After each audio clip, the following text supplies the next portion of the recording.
pelajaran mulai. Danton laporan. Danton laporan.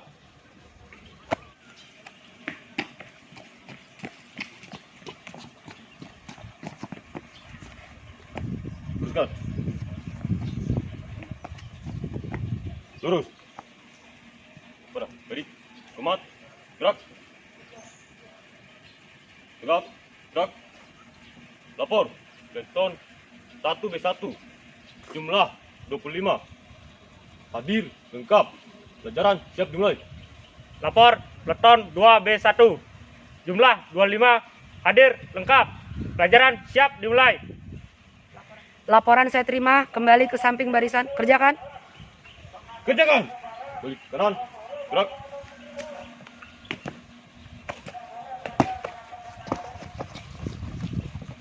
Mengawali pelajaran. Berdoa mulai.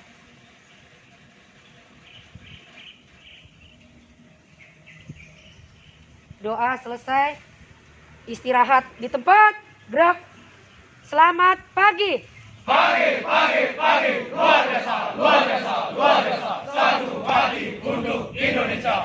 Sehat semua?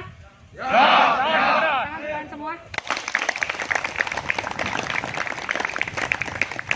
Baik, pagi ini kita ketemu lagi pelajaran Pramuka dan Budaya Polri. Ini pertemuan yang kelima ya. Baik. Sebelum saya mulai, kita mau nyanyi dulu. Apa yang kemarin sudah didapat sama saya? Tepung hari Minggu ya, masih ingat? Masih ingat? Coba Jeffrey, masih ingat? Tepuknya gimana? Tuh, 2, 3, 4, 5, 6, 7. Baik, kita sama-sama ya. 1, 2, 3.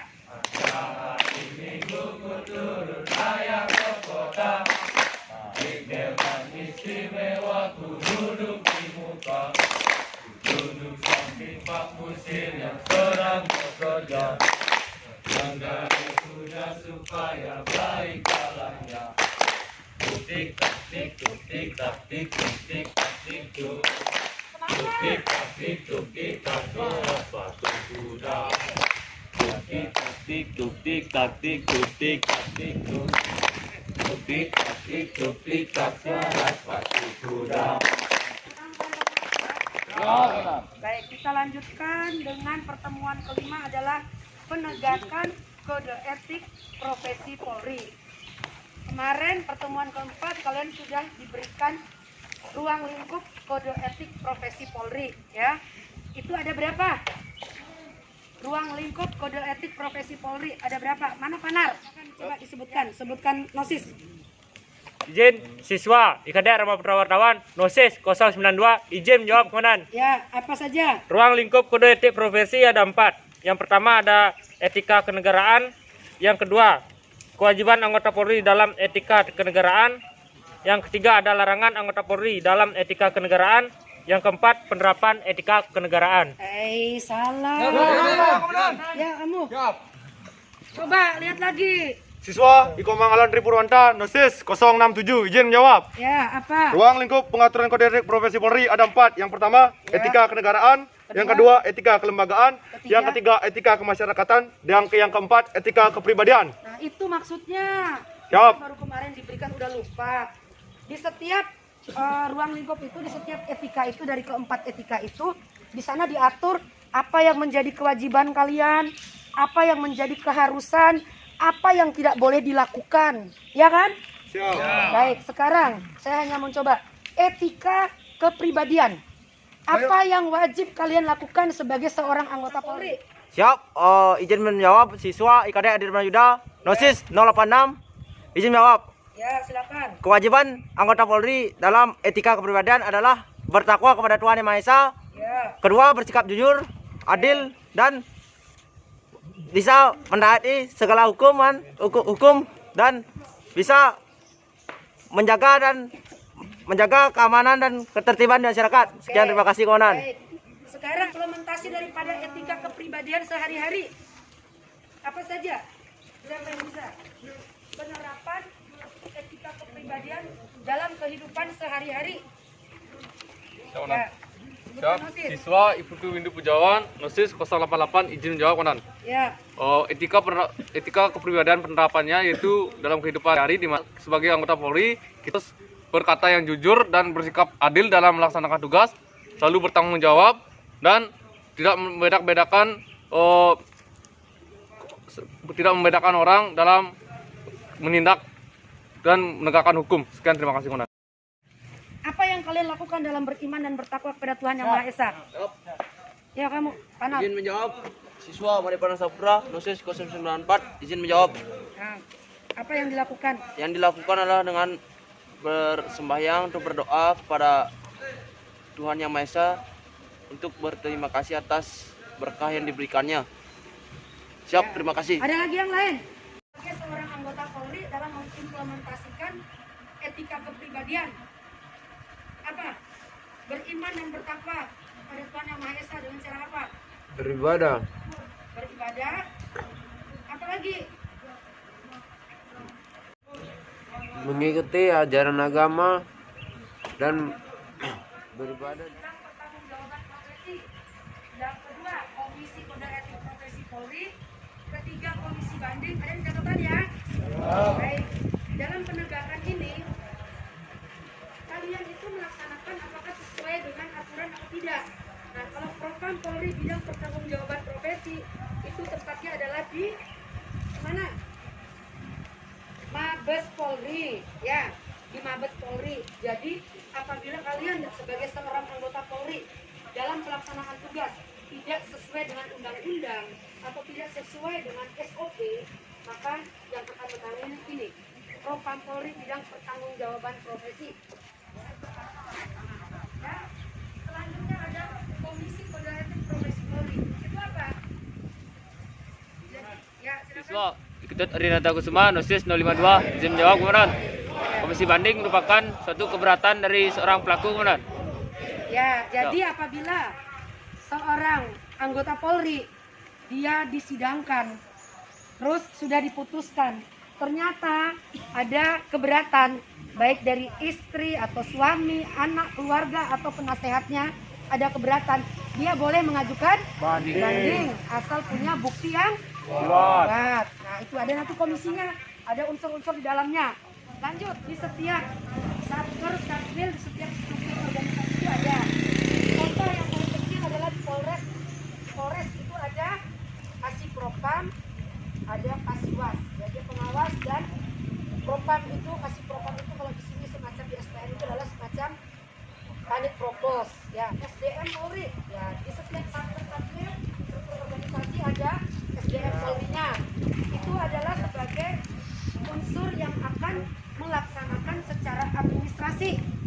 Seumpama anggota Polri sudah ada kepastian hukum bahwa dia bersalah dan sudah ditetapkan dalam sidang Komisi Kode Etik, maka akan berakibat kepada administrasi. Apabila putusannya dia di PPDH bisa, atau di demosi, atau penurunan pangkat, atau dihukum secara membuat permohonan maaf secara tertulis, maka yang akan melaksanakannya adalah dari jadi apabila dia sudah disidangkan dan ternyata tidak ditemukan bukti untuk menjatuhkan hukuman, artinya dia tidak bersalah, maka dia harus diapa? Direhabilitasi. Ya, ada nanti bagiannya yang akan di bidang rehabilitasi personil. Ada kegiatan yang dilakukan di dalam penegakan kode etik profesi Polri. Lihat di catatannya di sana. Pertama dilakukan apa? Pemeriksaan pendahuluan, yaitu dengan cara audit, investigasi, pemeriksaan, dan pemberkasan oleh fungsi Propam Polri bidang pertanggungjawaban profesi. Itu kalau di Mabes Polri. Kalau di Satker, Satwil yang terkecil itu biasa dilakukan oleh siapa? Provos. Selanjutnya pada saat dia melaksanakan hukuman, yang melaksanakan pengawasan siapa? Propam juga yang akan melaksanakan pengawasan. Selanjutnya, apabila dia sudah melaksanakan hukuman, sudah dilaksanakan pengawasan, dia akan diapa? Rehabilitasi. Baik, itu tadi adalah langkah-langkah atau kegiatan yang dilaksanakan dalam penegakan kode etik profesi Polri. Setiap satu melakukan tindakan pidana, 2 melakukan pelanggaran, Ya. 3 meninggalkan tugas atau hal lain, 4 dijatuhi hukuman disiplin lebih dari 3 kali dan dianggap tidak patut lagi dipertahankan statusnya sebagai anggota. Ya, itu ya tadi bahwa sidang Komisi Kode Etik Profesi dilakukan karena ada pelanggaran tindak pidana. Apalagi pelanggaran. Ketiga, meninggalkan tugas atau apa kalau meninggalkan tugas namanya? Apa namanya? Ya. Meninggalkan tugas. Meninggalkan apa? Desersi. Pintar, tepuk tangan dulu untuk Baraka. Baraka ya. Baik, desersi ya. Kalian nih para siswa, apabila 30 hari berturut-turut tidak melaksanakan tugas, kalian akan dikenakan kode etik profesi Polri. Kalian akan disidang. Karena masih banyak pemuda-pemuda seusia kalian nganggur, tidak mendapatkan pekerjaan. Kalian masuk ke sini pun dengan seleksi yang ketat. Iya apa ya? Ya. Tuh, jadi harus bersyukur. Jadi sekarang kalian diberitahukan seperti ini, diberikan aturan seperti ini. Harus bisa ditaati. Lanjut. Komisi banding dilakukan terhadap permohonan banding yang diajukan oleh pelanggar, oleh suami atau istri, atau orang tua pelanggar atau pendampingnya atas putusan sanksi administratif berupa rekomendasi oleh sidang Komisi Kode Etik Polri kepada Komisi Banding melalui atasan ankum. Jadi surat banding itu dalam bentuk rekomendasi ya, itu disampaikan kepada sidang Komisi Kode Etik Profesi Polri. Setelah itu dibentuk Komisi Banding. Sanksi apa saja yang sebagai pelanggar dalam Kode Etik Profesi Polri? Ya. Satrio Wahyu Sri Pamungkas, Nosis 054, izin jawab. Ya, bentuk sanksinya apa saja? Bentuk sanksi yang akan diberikan sebagai pelanggar Kode Etik Profesi Polri adalah 1. Berupa perilaku pelanggar dinyatakan sebagai perbuatan tercela. 2. Kewajiban pelanggar untuk meminta maaf secara lisan di hadapan sidang Komisi Kode Etik Profesi Polri atau secara tertulis kepada pimpinan Polri sebanyak yang dirugikan. 3. Kewajiban pelanggar untuk mengikuti pembinaan mental kepribadian, kejiwaan, keagamaan, dan pengetahuan profesi sekurang-kurangnya 1 minggu dan paling lama 1 bulan. Apalagi sebagai pelanggar kode etik profesi Polri? Oh, jadi yang pertama ada dipindahkan jabatan konon. Ya, atau demosi. Yap. Lanjut terus.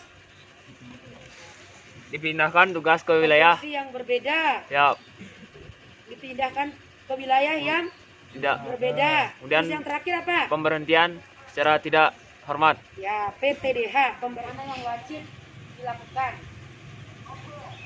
Lanjut, sanksi administratif berupa rekomendasi PTDH dikenakan kepada pelanggar Komisi Kode Etik Profesi Polri.